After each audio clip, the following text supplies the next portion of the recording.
we are live. Welcome, everyone, to today's first episode of RocketMSP instead of MSP Webinars. I know that's a little confusing. I took a hiatus for a little while from doing these webinars and podcasts just because I needed to get all of my ducks in a row with the new website, the new brand, and making everything just move well for onboarding new members. So today I am joined by Jeff from CloudRadial. Welcome, Jeff. Hey, good morning. Morning, man. So I know we scheduled things in Eastern. You guys are on the East Coast as well? No, we're in Dallas, so we're Central. Okay. Excellent. My mom lives in the Dallas-Fort Worth area, so maybe next time I go visit her, I'll look you guys up. That'd be great. Yeah, I'd love to meet in person. Perfect. So I know a little bit about CloudRadial, but I'm going to ask you what might be some stupid questions, just because I want to make sure that people that have never heard of your product have the ability to learn what you guys do. So I see on your website it says if your MSP is using ConnectWise or Autotask, you need CloudRadial, and then you talk about QBRs a lot. So what would you say CloudRadial actually is? So CloudRadial, we have to kind of go back in kind of the history of the MSP space a little bit, because I think it helps make CloudRadial make more sense. So if you go back in the MSP history, right? I mean, everybody was break fix, right? I mean, everybody, and today we still, that's still a big component of our solution, because things break and we fix them, right? We just charge for them different.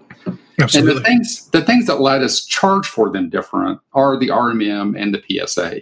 So those tools let us be a lot more proactive with the way we manage those workstations, and let us go in and offer a value proposition to the client that, hey, things are going to break, we're going to fix them, but we're going to try to prevent the breakage before it happens and keep things running smoother, more efficiently, and basically then become your IT staff, because basically we're on site 24/7 with our technology, right? So at that point in time, the break fix world became managed services, because technology allowed a managed approach to the service side of the business.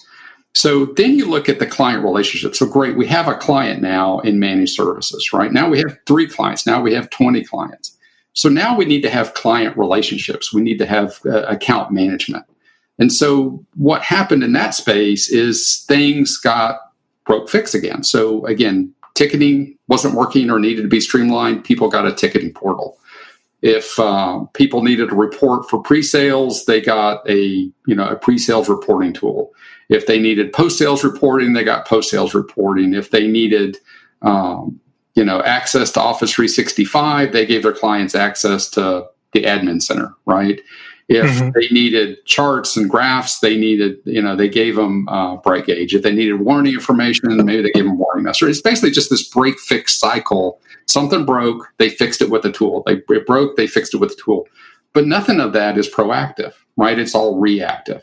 And so it actually, the client account management space today is really littered with these break fix or point solutions to do that. So when we looked at the space a few years ago and kind of looked at the current situation, what struck me, having been in this industry, I would say software for a long time. I trace my lineage back to Novell and Banyan days. Surprisingly, right? So you wouldn't know it by looking at me, right? So the nice thing is we go back to, back in the days when I had a company that had a product called Sabre Menu System, and it was designed about the client experience that you put on front of a Novell network or in a group of PCs. So it was a part administration methodology and part client experience. Well, you fast forward 30 years later, and turns out that the client experience isn't necessarily any better than it was 30 years ago. And so with CloudRadial, what we looked at was the ability to drive the client experience in a better direction, and in a way that took these break fix solutions that the MSP was using and make those into an integrated account management platform. So this is a really long answer to, I think, a simple question, which is, what is CloudRadial? And CloudRadial is a integrated account management platform that includes ticketing, Office 365 information, knowledge base, education, training materials, reporting, and QBR. So again, what we're trying to do with CloudRadial is really bring all that tool set into one single product, right? If you have a PSA, if you have CloudRadial, you're mostly now complete in your tool set. You don't need 10 other tools to make that work. You have CloudRadial. And CloudRadial creates that integrated experience, not only for the client, but it also creates an integrated experience for the account manager. One of the things that really struck us early on, based on the feedback we got from our clients, because we were pulling information together for the client side, and we had account managers come to us and go, "Oh my goodness, our prep time is like gone from days to minutes." It's like, how, it's like, explain. It's, well, you're pulling all that information together for the client, and it turns out you pulled all that information together for us as well. So again, I don't need to go to the backup portal. I don't need to go to the Office portal. I don't need to go to the ticketing portal. I don't need to go to the RMM reports. CloudRadial assembles that all together at the client level, and then that's what makes it really powerful for both the account manager and for the client. So the one thing that you said, and it started to give me like a twitch as you were saying it, is there's all of these SaaS apps anymore. There's Warranty Master, there's Bright Gauge, documentation, whether you're on IT Glue or something else. You've got your RMM, your PSA, your security this, your security that, your DNS filtering. Like, I think a lot of MSPs are starting to get sick of, $10 here and $50 there, and because it all adds up and it eats into our profitability. And I remember 15 years ago, I was working for, I'm not going to say an MSP, it was an IT consultant at the time. And back then, I remember we had to buy, I don't even know what it was, but we had to buy some software for a client, and it was like $5,000 for the software. And it wasn't us, it was the client that had to pay for it. But the client was like, "Man, isn't there any way we can just do this monthly payment or something?" And I think the industry finally said, "Yeah, let's do that. Monthly payments. We like recurring revenue." And now, as an MSP, as a business owner, all I can think of is, man, can't I just give somebody $5,000 and never pay for this again? It's frustrating as a business owner to have all this stuff, because it adds up. And for the small MSP, some guys don't, let's be honest, don't do a great job with their books and don't truly understand how much of their profitability they're just pissing away on all of these little 5, 10, 20, whatever thing. Yeah, there's a couple of things that come from that. One is in the SaaS world, just like in managed services, if we get a monthly payment from our clients, it lets us dial things in better. It lets us staff accordingly and kind of smooth out those peaks and valleys. In the SaaS world, ideally, those monthly payments, and it's what we use it for here, is those monthly payments go into, continual refinement of the product. We've just rolled out additional support for what we call our Fast Track program, which helps companies implement the methodology that CloudRadial enables, right? So, again, if you think about integrated account management, I know for a fact nobody's doing integrated account management today because nobody really has the tools to do that, right? Mm-hmm. So when we implement CloudRadial for somebody, we have to be able to show them how to apply it and make that really successful, because CloudRadial is a very transformative product when it's fully utilized. And we can get into that a little bit later. But from a SaaS perspective, that monthly revenue lets us dial in those new features. It lets us continually update the product. We just added support for Adigy, so we can bring in Mac inventory. We're rolling out pilot, support for Kaseya BMS. We're adding dashboards next month. We've got a lot of things going with the product, and that monthly recurring payment lets us go back and invest in the product. Now I will say in the space, not everybody does that, right? Not everybody really reinvest those monthly revenues back into the product to see continual improvement. And we pick up a lot of clients from other products who have ceased making those investments, right? So, I mean, it's a two-edged sword. If I'm paying monthly for the product, I expect it to change monthly. If I'm not paying monthly, then yeah, it is what it is. Now, that makes sense. So now, would you say that? I know that you said that there's no one else that really does what you do, but there are a couple of products that kind of come to mind when I think of like ticketing.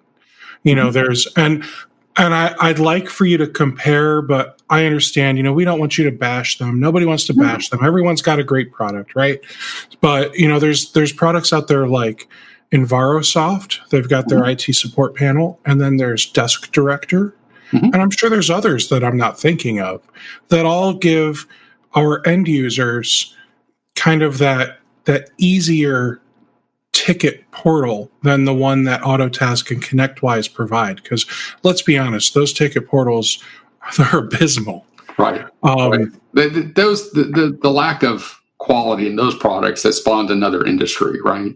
So I will say it's like EnviroSoft and Desk Director. Those are great point solutions. If you want to address the ticketing problem with the clients and that's your major concern, then those are great solutions. Now, where we're different is that we don't think ticketing is the end all be all for the client experience.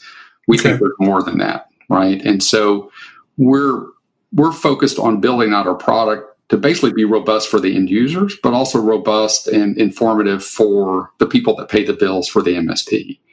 And I think, again, we do ticketing extremely well. I mean, I'll put our ticketing solution up against anybody's, especially now with our desktop app that, if you want to run CloudRadial as a tray icon, you can do that. So really, we've got a ton of different things we can do with the product now and the way it's deployed and the way clients interact with it. But we just think it starts there. Again, we didn't come from the MSP space, right? I mean, I helped a couple of friends with their MSP space, but I really think of ourselves as a software company first, who is building MSP domain experience, as opposed to an MSP who's now got an idea and turned that into a software product.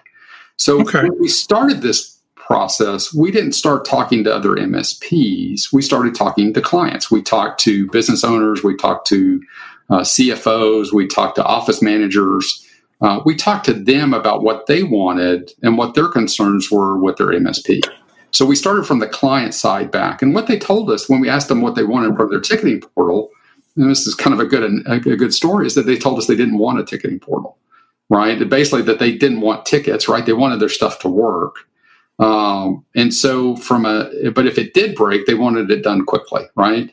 And, it goes back to that, I call it navel gazing, when you're looking back inside your own house and you're looking at your own issues, right? So if ticketing is about you streamlining your processes, about it becoming, easier for you to onboard a new user or offboard a new user, then that's stuff that's nice for the client, perhaps, but it's basically it's an internal operation. What we're really focused on is what is it from the client's perspective that moves the needle from a client perspective, right? How does the client interact with the MSP in a way that the client feels like they really understand what the MSP does for them, can do for them, and will do for them, right? So if you think about it, we're really trying to get that focus put back on the client and the client experience, as opposed to the MSP and their experience. Oh, the other thing I wanted to mention from the our previous conversation about stack cost, right? Because I think that's a big deal, and I've talked to enough MSPs to understand that an MSP stack cost, for the most part, is out of control right now, right? So, and I think the biggest thing because I've been doing startups in businesses now for a long time, and I think the main thing that MSPs need to remember when they're talking about their stack cost is stack costs are investments in efficiency, right? And so if I become more efficient, then hopefully I work less. If I work less, that's nice, but doesn't put money back on the bottom line. The only way I can really make stack cost translates into better bottom line is to grow more customers, right? Either to grow from adding new customers, which everybody preaches right now because that seems to be the easiest way. But the other thing to do is to basically grow the revenues from the existing client base, which most of the MSPs aren't doing as good a job of as they could. And so, but if you basically invest in your business with, the tools that make you more efficient, and like IT Glue is a good example of that, right? I mean, IT Glue can be a game changer for the documentation side of an MSP. But if you don't use that documentation to make yourselves more efficient, and you don't drive that efficiency into being able to support more customers with less effort, or the same amount of effort even, then really you've just, in a sense, thrown away those dollars, right? You made your staff happier, but you haven't really changed the fundamentals of your business. So if you invest, you should expect a return. But if you invest and don't see the return, then you either have to look at because you still are doing things with the same number of staff when maybe you should be doing it with less, or you should be growing your business to soak up that cost of that extra stack or efficiency. But, it's not really a stack problem. It's really just translating efficiency into growth problem. And again, that's where we've focused on with CloudRadial, because again, we think there's still a tremendous amount of business in the installed base of the clients without MSPs having to learn how to sell and market, or basically become to grow the skill sets that maybe they don't. I mean, again, the people that are naturally good at doing IT sometimes aren't naturally born salespeople, and most of the mechanisms out there stress that you need to become a salesperson. When really, with CloudRadial, what we're trying to do is you just need to be an engineer and work the process of account management.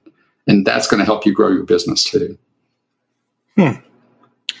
So I really like what I'm hearing. And I got to say, so your product being more than just a ticketing solution, it is really cool sounding. And I do think that it's probably going to add value to not only me, but to my clients, because, if I just look at like your pricing page, I see all plans include, and yeah, it's got a bunch of streamlined ticketing stuff, right? Now, do I have to have a PSA to use the ticketing? Yes, we rely on either Autotask or ConnectWise, and now we're halfway integrated with Kaseya. But we don't do any. We don't store the tickets themselves. We focus on, and that also turns out if you have a PSA, that's actually a pretty good differentiator for where you're starting to focus on the client side. And now you've got more than 2 or 3 clients. You're trying to streamline, and a PSA is probably a good first investment for an MSP once they get those first few clients out of the way. Yep. And then I see you've got Microsoft Flow. So CloudRadial, Microsoft Flow, and we'll just say ConnectWise. All 3 of those, is it CloudRadial doing the job? Or I would say CloudRadial that's calling out to Flow, which is then hitting some webhooks that's then hitting ConnectWise, or okay. Right. So what we think about is our job is to gather all the information in that ticket that we can. Right. So again, dynamic forms, customizable forms, customizable by client or groups of clients or by role within the company. We want to gather that information from the client and get that to the PSA. Now, as a part of that, we may also have some other things that we'd like to have done. Like maybe we use Flow so that maybe it triggers an SMS alert when that ticket comes in from that client, so they get notified that way. Right. Or one of the things that's really unique about our product is we're collaborative with the client. So everything you're seeing, especially on the ticketing side, MSPs can create tickets for themselves that go to their ConnectWise or Autotask or Kaseya boards or queues. But clients can also create their own support items that go maybe to an internal person. So let's think about, in a larger company, think about kind of the core ticketing problem, which is a new user comes on board and they need, maybe they need to get set up with Office 365, or they need something turned on for Office 365. And maybe they see the printer down the hall is out of toner and they need toner. Well, they're going to go to the MSP to get the Office 365 license or the add-on or whatever it is. That toner down the hall happens to be done by the office manager, right? But it tells that person that toner technology or a piece of the equation is done by the office manager versus the MSP. From a CloudRadial perspective, it's going to be you'll see a service card for, say it's Office add-on, and you'll see an Office card or a support card for toner. That toner card goes by email to the office manager, right? That Office add-on goes to the MSP by a ticket. And the MSP can set that up. The client can set up those own internal things. We've actually had a lot of luck with companies, MSPs that work with internal IT, where some of the issues are escalated up automatically in the ticket, but the internal staff wants the first cut at solving a particular type of problem. So that goes by email to the internal IT department, for those types of tickets, and they can always be escalated later. The other tickets just go straight to the MSP. And so that the ability to have things routed to clients as well as to the MSP or to external third parties is really handy when you're trying to build a collaborative experience, right? IT for most companies, most client companies, isn't 100% MSP. They have the MSP delivered tools, but maybe their phone system's provided by somebody else. Maybe their marketing software or their sales software is provided by somebody else or managed by somebody else. And when they have problems with those, they don't really want to get in from a client side. They don't want to get in the point of going, well, how do I get in contact with my Salesforce consultant, or how do I get in contact with this? Or is it really a Salesforce issue, or is it a network issue, right? We'd like for that to be streamlined and organized in the service catalog presentation at CloudRadial, so the MSP can deal with the things they can deal with. But if it's not their issue, it should be routed to the right person. I like that. I like that a lot. So your website, the homepage, it very clearly is talking about like QBRs at the top. Like I see QBR in the first and second paragraph. So, right. And I think it's honestly because when I look at websites, I try to look at a website the same way everyone else looks at a website, intentionally skimming things that are on a website. So because I'm skimming, initialisms are going to be the thing that pops out because, 3 capital letters right next to each other, they're going to be bigger and bolder on the screen than, standard text that's all around it. So is your software doing something for QBRs, or is your software, how do I word this? Is your software linking up with a tool like Audit for IT?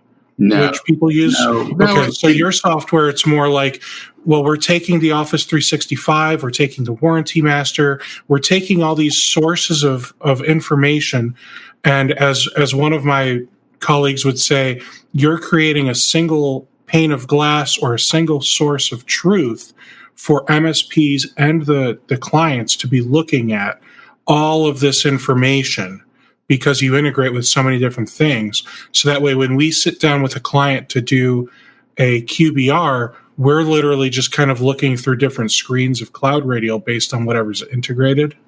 That's correct. So we, again, integrated, we're used to thinking in terms of these point solutions. Mm-hmm. And the other piece we do, we actually have, so let's start with the ticketing side. We do ticketing, right? We do it really, really well. Sure. But then that flows to one of the things we do in the product. We actually split ticketing into 2 sections. One for request or report a problem. So that's, like in ITIL, that might be incident or problem type issues. And then we also have a category we call request service. And on the back end, it's the same. It's still going to generate a ticket, but on the front end, it looks really different to the end user. So in the report a problem piece, it's, hey, I'm having a problem with my audio on this PC. Here's the information you need. Now go solve this, right? On the request a service piece, it's much more shopping experience, so that the UI is different. And basically clients are encouraged there to, again, for onboarding users, that would be in ITIL, that would be the change request, right? So most of the things that are in request service are actually change requests to the MSP. I need to add Visio. I need to add a user. I need to order a workstation. I need toner. They're changes into maybe the current environment. Now, what's interesting about all that is in the service catalog, what we're really trying to accomplish there is we're trying to get the client to come to understand everything the MSP could potentially do for them. So if you think about the typical MSP slate, I mean, everybody starts with managed services, / managed support. But then it goes into like, did you know that we can help you with your phone system? Do you know that we could help you with Teams training? Do you know that we can help you order equipment? And so typically all that stuff is getting slammed into this QBR, this 1 hour, meeting from hell a lot of times, right? Where you're trying to cover a lot of territory in very little time. And a lot of that just has to be with the MSP explaining to the client what they can do, right? But nobody likes that. Nobody likes being sold to on that level. So what we do is we push it into that service catalog so the clients can discover for themselves what that MSP can do for them, and then basically generate queries from there. Like, you know what, I do need, I don't know where my data is scattered across my organization. Maybe we do need a data governance review, right? So we go from ticketing, we use ticketing as a gateway into the service catalog, and the service catalog is a way to explain to the client the other features and functions an MSP can deliver. Now, that's the first step. Then the second step gets into reporting. And one of the things we have is our own endpoint agent. So, and usually there's followed by lots of groans and moaning. We've made it as simple and easy to deploy as possible. But the main thing we found with the RMMs is we wanted not to provide all that technical data back, because again, our clients aren't technical, our end clients aren't technical. They're focused on things that help them make money, save money, reduce risk, right? So when it comes to the assets of their PCs and now Macs, what they're really focused on is, do people have applications on there that they're not supposed to have? Are people playing Spotify all day long? Are my PCs getting, really old? How does that impact me? So we use our agent to gather up a ton of information that we can present back to the user, not only in just kind of the raw lists of data, but we actually scan everything nightly to create we call it a policy report. And that policy report basically then flags for that user, hey, here's all the old PCs in your organization. Here's all the PCs that are out of warranty. Here's all the PCs that don't have OneDrive configured correctly, right?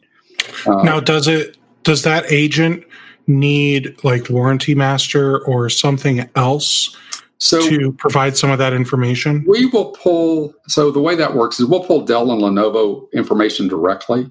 As far as I can tell right now, the HP warranty information is still down as we speak.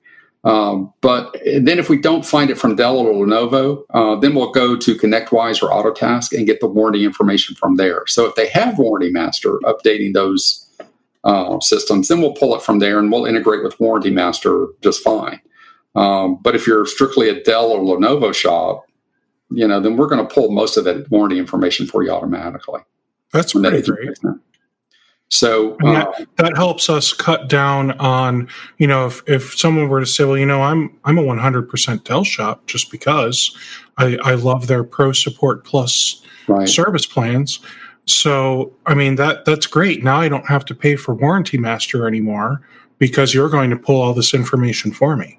Well, I think it's even more beneficial than that. The price is one thing. We're not necessarily focused on that. We're focused on the fact that the warranty information now is just integrated. It's seamless into CloudRadial. So the client sees this as they can see this in a chart when they're looking at infrastructure. They see it in the policy report. And there's not another tool that an MSP needs to run to go gather that information and present it out. So as we gather this infrastructure information, we're also pulling Office 365 adoption information. We've got a cool feature called the Report Archive where you can basically email any third-party reports in there that you want, like backup reports, so you can show people that you've actually backed up their data every single day without sending them an email directly. So that's really cool. But now that all flows down into that QBR.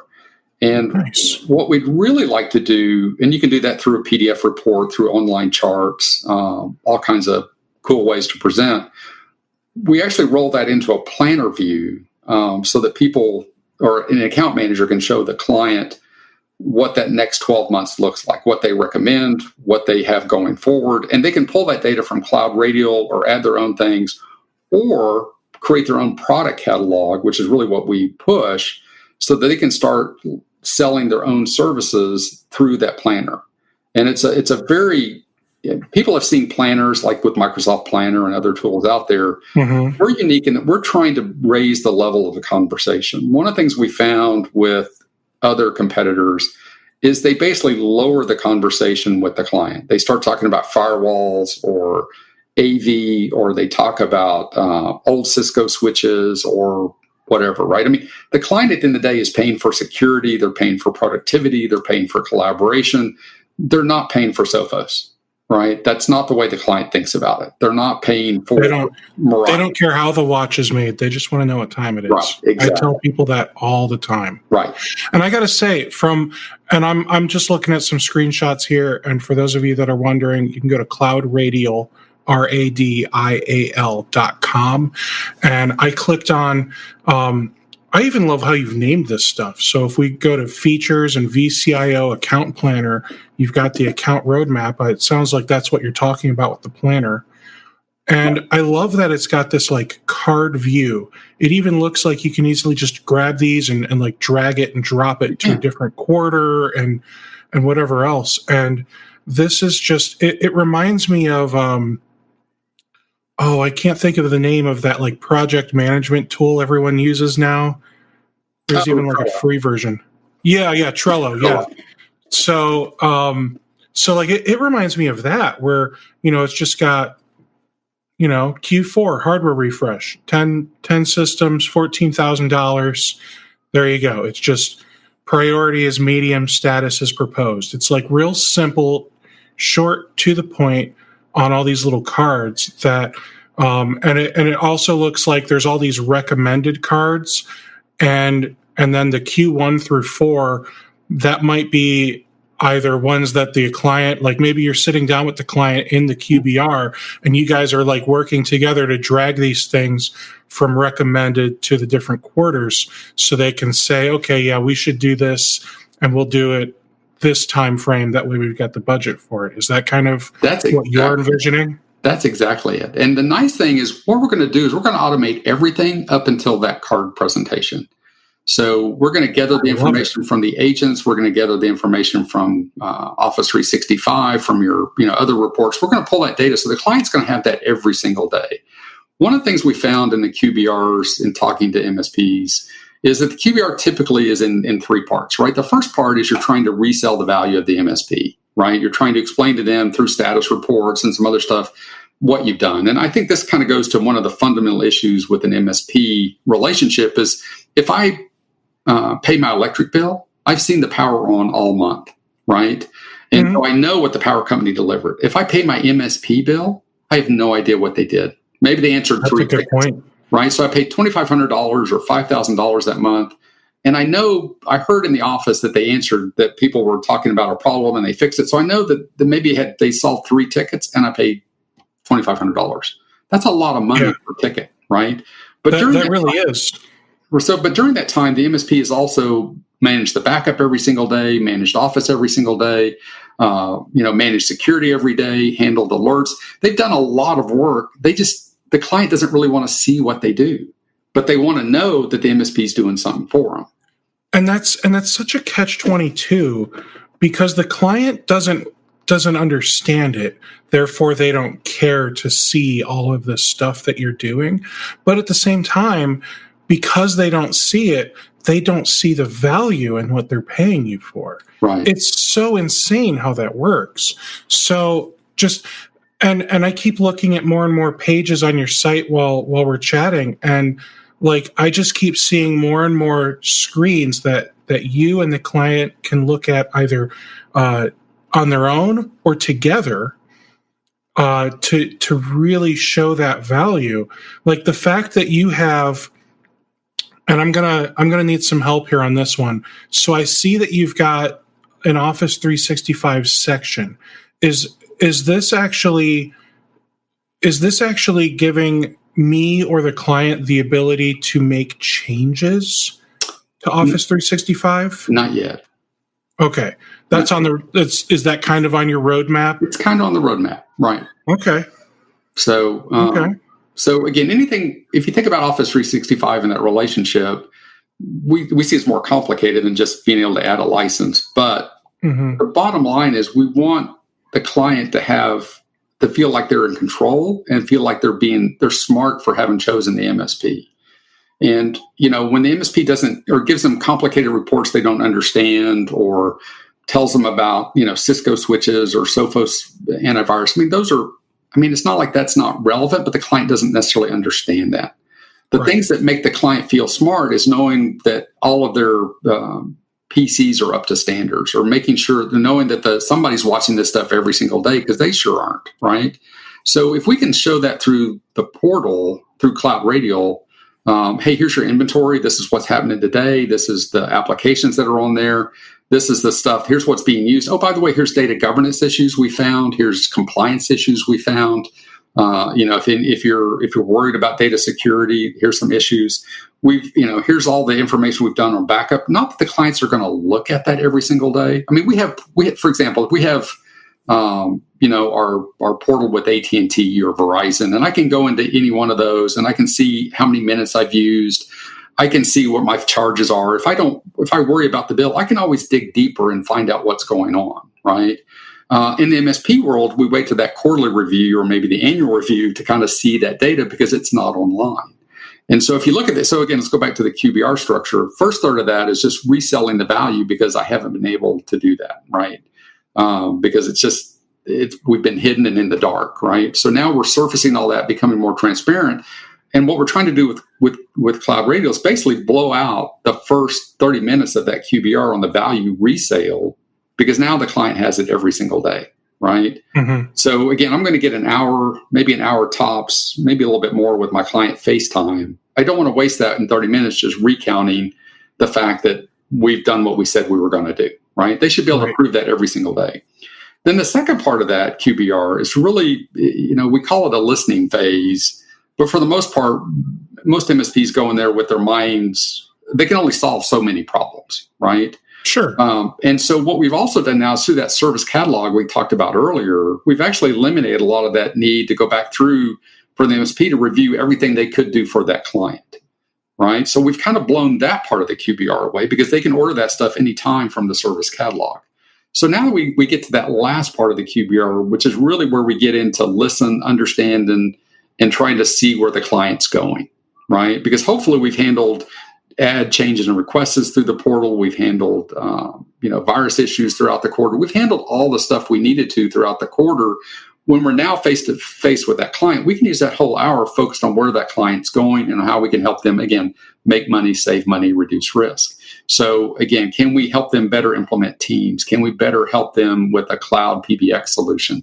Can we better help them with, we can turn CloudRadial into a client intranet to make them more productive internally. Do they need that capability? So again, the MSP gets to explore these areas to basically push that client forward, right? And again, that's a collaborative experience that I think works best when all the other stuff is out of the way, right? If you're going to spend the whole time talking about antivirus status reports, you're never going to get to the good part of that conversation, which is how can we really help you make money, save money, or reduce risk? Man, I love it. All right. So I think the one thing that everyone is kind of up in arms about security right now, and thinking about the fact that your platform is taking information from multiple sources and kind of centrally locating it, could be a concern to some that are maybe a little more security focused. So what have you done to kind of put those minds at ease? So if you'll go to cloudradial.com/security, what you'll find there is we've really taken numerous steps. One, we're hosted 100% in Azure. And, Azure has proven to be a really solid platform to work with. And so we stay within the Azure guidelines. We don't have like a half Azure, half something else going on. We're 100% Azure. So we're making full use of all of their security measures and all of their, all their certifications essentially. But then we go kind of that extra step. So we're really using all the best features of Azure's, the key vaults. We don't have any password stored in the database. So that just doesn't, again, people could breach the database, and not that it's ever happened, and we never will. But even if they got in there, there's not security credentials into ConnectWise or Office 365, right? So we're super secure on that. We also use best practices with Office 365. So again, we actually install an application it's through a PowerShell script, which takes like 10 minutes to set up. But you install an application at the tenant level in the application with a very restricted set of rights. And then that manages everything through delegated access for the client. So it's super easy to do. If you need to do the one-off client, we do that through the OAuth authentication. So we've taken like layers and layers and layers of security and piled it onto CloudRadial so that clients of any size. And we have got, obviously we've got clients that aren't making the MSP 501 list this year. And we've got clients in the top 25 of the MSP 501, right? And having a product that scales for that security, because if you want to get vetted, you get vetted at those high levels, right? And so far, again, everybody that's looked at our security stack has been very, very impressed. Excellent. I love hearing that. Now, what about companies that MSPs that work with doctor offices? We typically need to sign a BAA for them, and then we also need our vendors to sign a BAA for us. So what we do is we handle it just like Microsoft. We include a BAA in the terms and conditions if you're a healthcare provider. So again, we're not going to charge you extra to be BAA certified. We also do that with the GDPR, so processor agreement for European clients. Again, we take security very easy. We're willing to put our efforts where our intentions are. And so, having a BA contract just be a part of it. You don't have to sign it. We don't require a formal exchange. It's just there as part of your terms and conditions. That's awesome, man. That is awesome. Okay. Yeah, let me add one other thing too, because HIPAA is a big deal, because it is a big deal. Compliance is really just good IT done right and documented, right? Yeah. So if you think about compliance, the difference between being a compliant organization and a non-compliant organization, a lot of times for these MSPs, and a lot of MSPs are scared of it for the wrong reasons. They're scared of it because they don't understand, because they think that they have to be HIPAA compliant, and there's no such thing as a compliant HIPAA organization. You're only striving to be compliant, right? So if you're striving to be compliant, what you're doing is you're documenting your backups, you're documenting your security, you're paying attention to that. And if you look at CloudRadial, we have those report archives to pull in those daily backup logs. So that's a huge HIPAA requirement to prove that you've been backing up things on a daily basis. You can use the same archives to pull in your security reports and your baselines and all that, so you can show clients or show auditors or government officials, if you needed to, worst case, where you've been on security. And then we also run those policy scans every night, where we'll look at encrypted drives, we'll look at password and screensavers and some compliance-related issues to give that client a better feel for how their IT is being protected. Now, we can't go the whole mile and give them the full book of HIPAA policies. But typically what happens if an organization that an MSP is working with has gone through HIPAA training, and then the MSP implements CloudRadial and takes advantage of all the compliance issues, they've raised the compliance capability of their clients by a huge factor. And again, that's just all built into our product to really help them on a compliance side. We're not just reporting things. We're actively archiving and documenting things for that MSP and then ultimately for that client. That is awesome. So when I look at integrations, I see that obviously ConnectWise Manage and Autotask. You said you're working on Kaseya BMS. Right. Now, I see in here Zendesk Chat. So one of the things, we're looking at chat, but we just think that chat market is really fragmented right now. And but at the same time too, that the requirements for chat now, if you look at things like Drift, can be really, it can become more complex. So basically we will integrate with any chat agent basically that a client has. And so Zendesk, Live Person, there's a lot of them out there that tend to work well with the PSAs.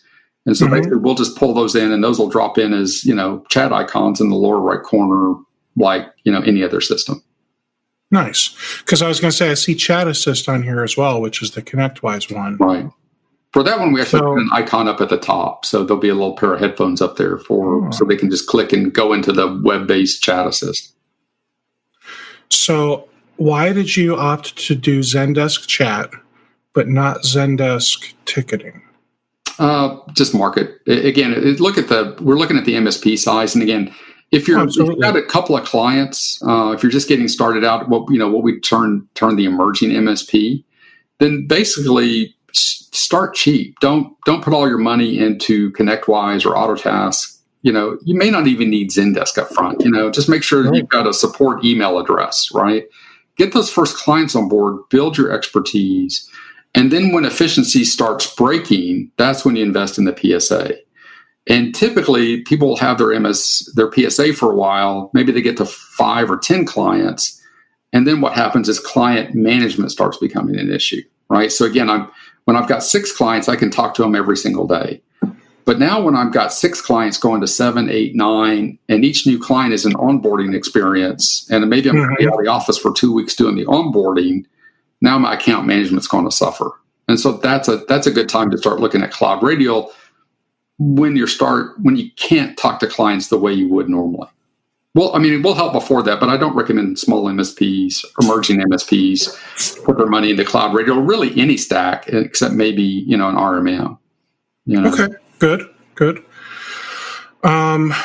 ConnectWise Sell and QuoteWorks. So I suspect that you might bring in like a PDF version of the quote, but more than likely you send people out to like the order porter or whatever so they can accept and maybe even pay if you've configured for that. ConnectWise, we pull in agreements, invoices, and quotes. For Autotask, we just don't do agreements yet. So, and we're doing that from the PSA itself, right? So a lot of the integration, like with Order Porter, for example, or ConnectWise Sell, you need to know not to pull just the most recent HTML document and most recent PDF document from ConnectWise, because it's going to keep versions of everything, right? So you don't want to show the client the top 2 things. For Desk Director, they usually, or for, not for Desk Director, for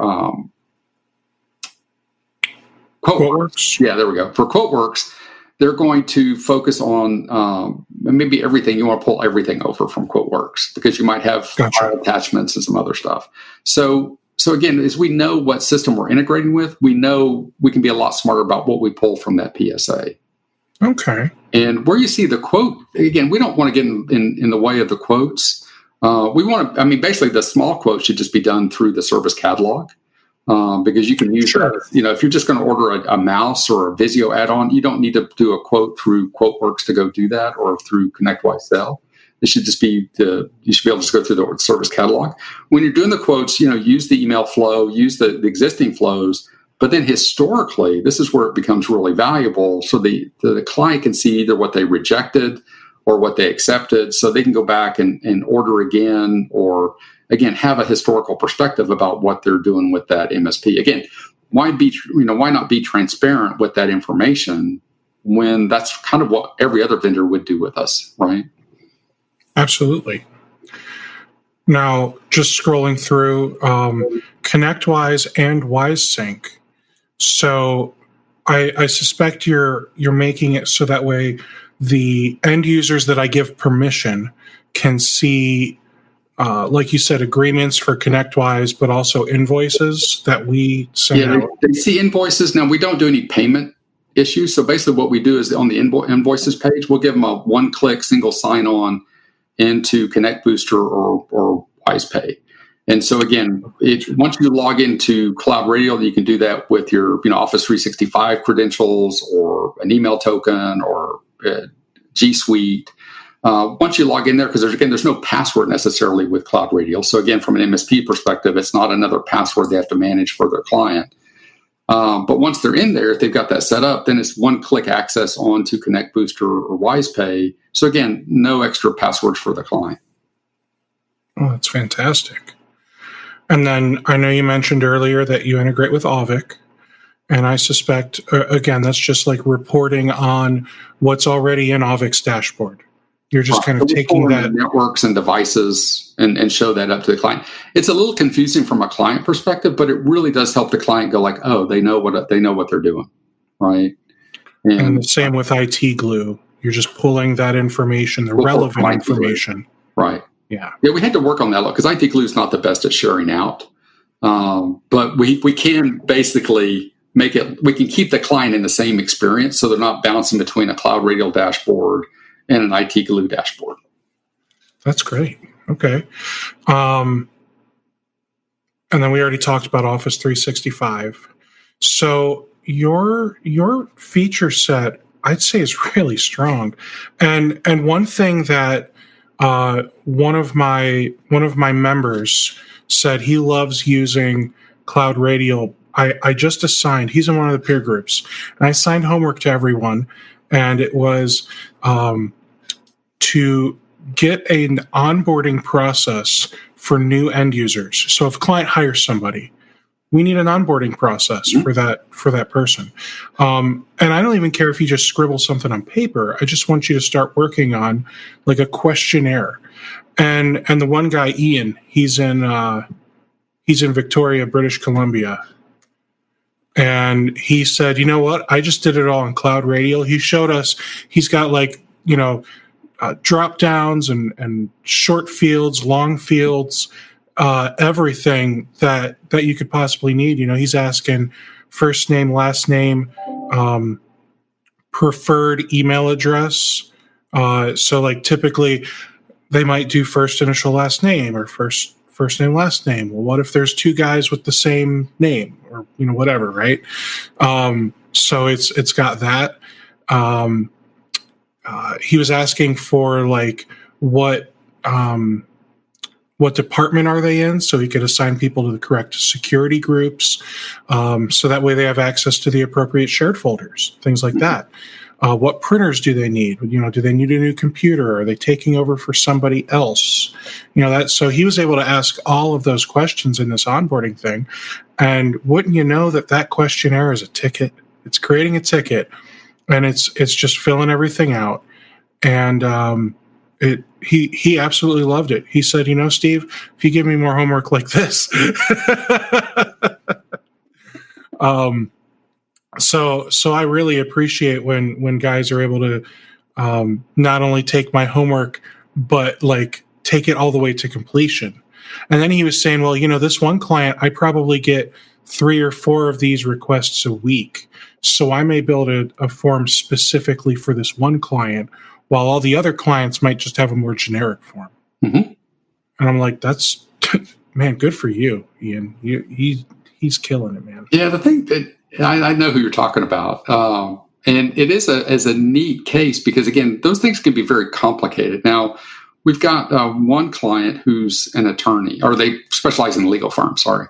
And so in the legal world, all of those clients are very different, right? I mean, they have different systems, different packages. I mean, everyone's basically a snowflake. And so we actually put in some features using a thing called question templates. So basically, it's really, we worked with him to really kind of take this to the ultimate level, but he's got, a lot of clients, and basically each onboarding form is completely separate, or is very different from each other form, but he's been able to do that in a matter of just a few minutes per client. now. So when he gets a new client on board, he creates their onboarding template, and it just takes him no time to manage that or maintain that. And it's really a work of art to see these MSPs use our tools in ways that just streamline the process for the clients, but ultimately for themselves as well, right? I mean, it's just a home run for everybody. Now, what would you say is the most creative way you've seen somebody use CloudRadial? Everybody innovates in their own way. And one of the things that we are very, I think, good at is listening to our clients. And we've got an active roadmap that we utilize to basically let the client suggest what they need. So we're always getting innovative ideas, I think, every single day from our partners. It's, but some will innovate on the ticketing side, like we were talking about that legal MSP. Some will focus on the QBR side. Some will focus on the reporting side. Some will focus on, and that's what really makes CloudRadial, I think, very strong, and why, historically we've just continued to improve the product across all areas, is because we get these innovative ideas from our MSPs. We collect them, record them, and when we can, we act on them. And I think that's really the fun part, is I can show you innovation in like every segment, but it's a different MSP, right? And that's okay. So what would you say is the most innovative use of ticketing, for example? I think the thing that gets into, as you said, the onboarding. But again, we're not looking at ticketing. We've got a triage section again. So think of it as a self triage, right? So the sample content is really geared around like a self triage process with the client, because we want them to understand their problem, maybe throw in some suggestions of how to fix it themselves before they submit the ticket.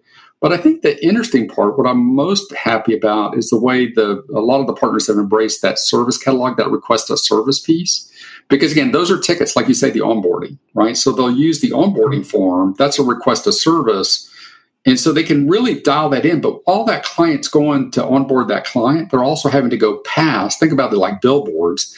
They're having to go past the other services that MSP offers, right? So the MSPs that really dial that in and really set up their other services and really encourage the client to utilize those other services, that's where that innovation can really happen, right? Because again, our goal is to grow that business with the existing client base, because we think that's the easiest revenue for growth and to soak up some of that efficiency you built in through your other stack tools. And when it comes to the service catalog, that's just creating a ticket, like you said. So correct. It's not like you're saying, it doesn't matter if you put in, I want to sign up for this bigger, better MSP service, or I just want to buy a mouse. Right. Any of those things can be in your service catalog. Right, and you can route them to the right board inside of ConnectWise or the right queue and AutoTask. So it can go straight to the sales board if they just want to buy the mouse. They didn't have to hit the service desk before it goes to the sales staff. And have you seen people use that service catalog for putting things like new computers and that type of stuff in there? Is that one of the more common items you think they put in there? Yeah, so it's basically everything, right? So again, it's almost, you can make this your own little Etsy, right? With your own handcrafted solutions, right?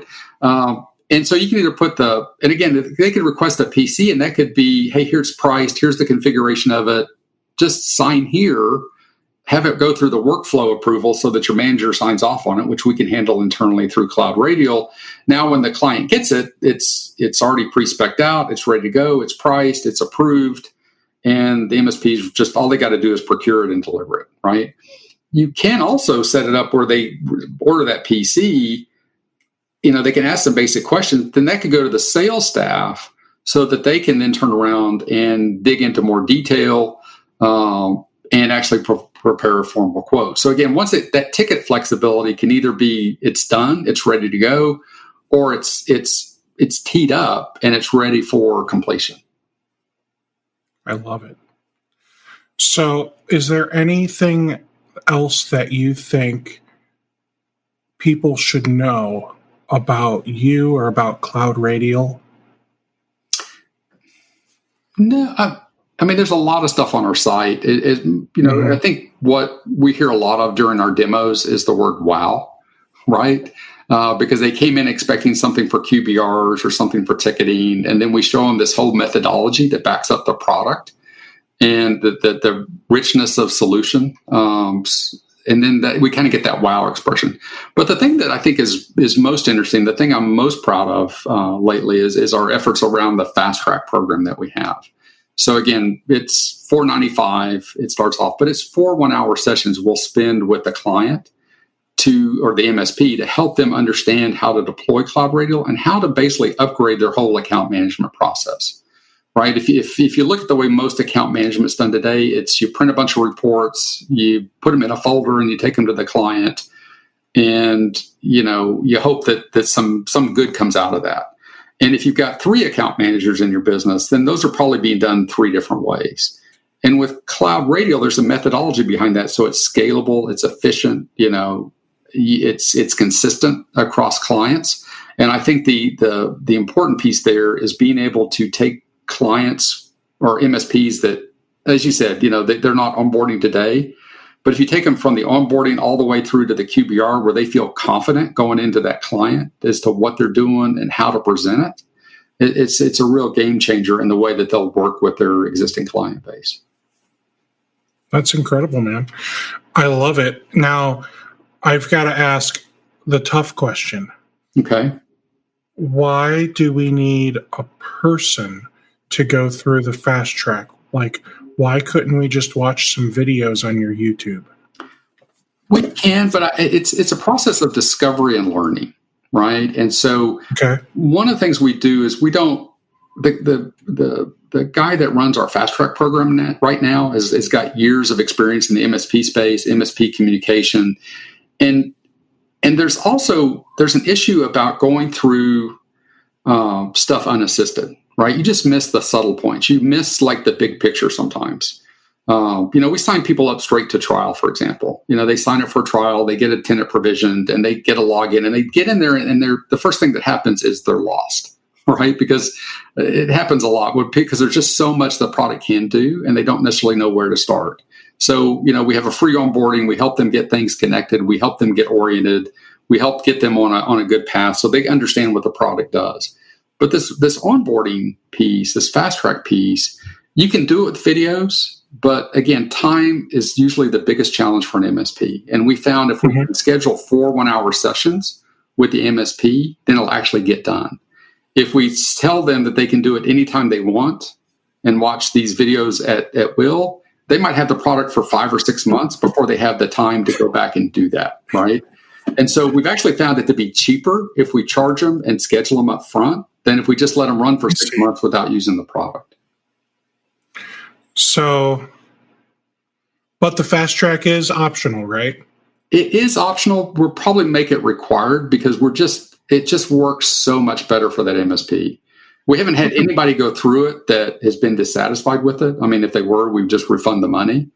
But again, it's about scheduling that time and taking the efforts, just scheduling that time away from the office to say, look, we're going to focus on CloudRadial. We're going to master today. We focus on 4 things. First one's on the catalog and making sure they understand all the things it can do. The second thing is going through reporting and making sure you understand all the ways that you can use it to report and gather report information.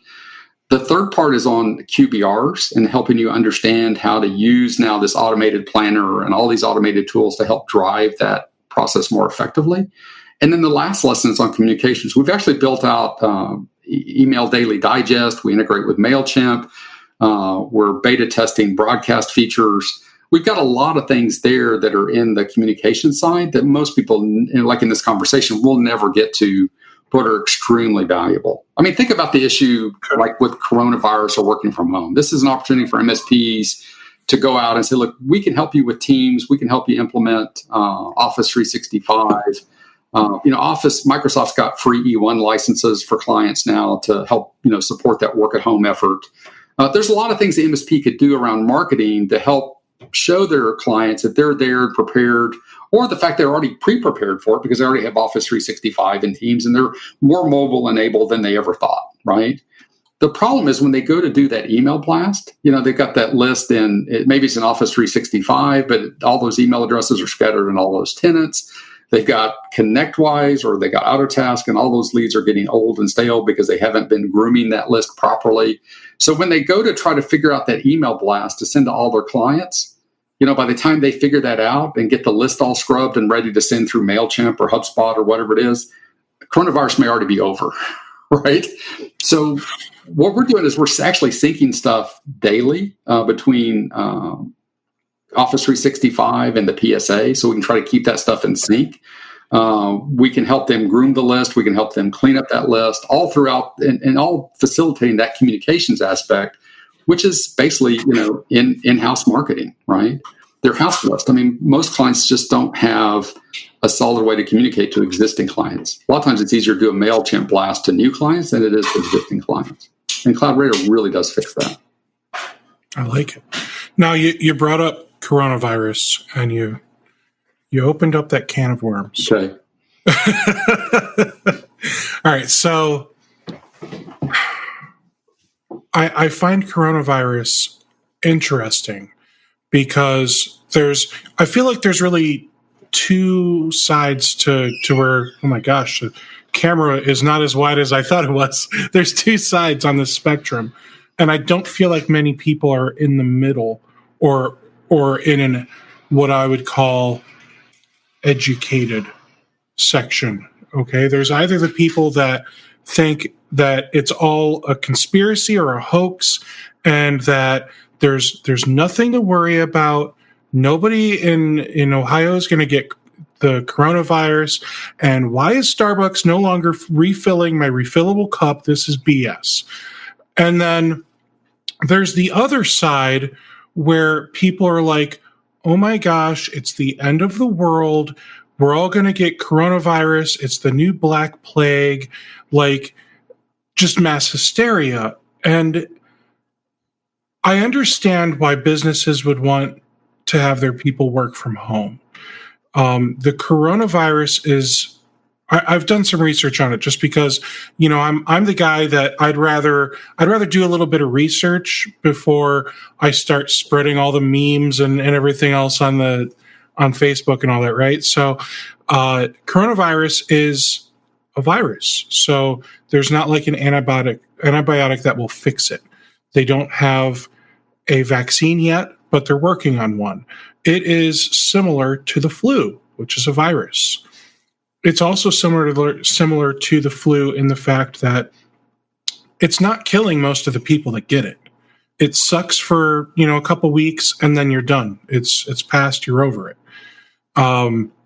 It's killing the people that have the weakened immune systems, people that are older or have an immunodeficiency or whatever else. But I do find it really interesting that there's this mass hysteria to suddenly have people work from home, because if people would just wash their darn hands. Well, so think about coronavirus. Again, from an MSP's perspective, MSP's job with their clients is to help the client mitigate risk, right? Mm-hmm. So part of that risk is malware. Some of that is viruses on the computer, right? And today's risk that is perceived by clients is coronavirus, right? Mm-hmm. So from an MSP's perspective, they don't necessarily have to have a position, whether it's a conspiracy or the end of the world. They just need to do what they've always done with their clients, which is help them prepare to mitigate risk.